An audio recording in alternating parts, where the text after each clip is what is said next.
স্বাভাবিকভাবে আমরা যেরকম ভাবে 2 রাকাত নামাজ পড়ি, তো ঈদের নামাজের মধ্যে বিশাল বড় মাঠে নামাজ পড়তে এসেছি। কোনো দোয়া এখানে নেই, আছে শুধু অতিরিক্ত 6টি তাকবীর। প্রথম আমরা আল্লাহু আকবার বলে আমরা হাত বাড়াবো, এটাকে তাকবীরে তাহরিমা বলা হয়। এটা ফরজ। তাকবীরে তাহরিমার পরে আমরা সানা করব, সুবহানাল্লাহু ওয়া নামাজের মধ্যে যেটা করি। এরপরে অতিরিক্ত 3টা তাকবীর। প্রথম রাকাতে সানার পরে অতিরিক্ত 3টা তাকবীর।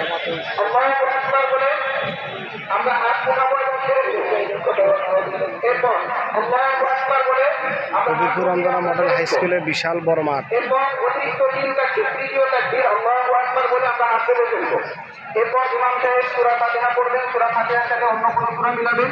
এরপর যথারীতি রুকু হবে, সিজদা হবে এবং দ্বিতীয় রাকাতের জন্য দাঁড়ানোর পর সূরা ফাতিহার সাথে অন্য সূরা মিলানো। সাফিয়াও ঈদের মাঝে নামাজ পড়তেছে। রুকুতে যাওয়ার পূর্বে অতিরিক্ত আরো 3টা তাকবীর।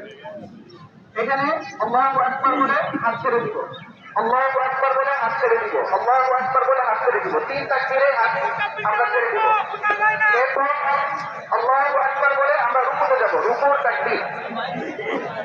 এরপর স্বাভাবিকভাবে রুকু হবে, সিজদা হবে। এরপর শেষ বৈঠক করে দুবাই থেকে সালাম ফেরানো হবে ইনশাআল্লাহ। এভাবে আমাদের যথারীতি নামাজ শেষ হবে। আল্লাহ তাআলা আমাদেরকে তৌফিক দান করুন। বিশাল মাঠ।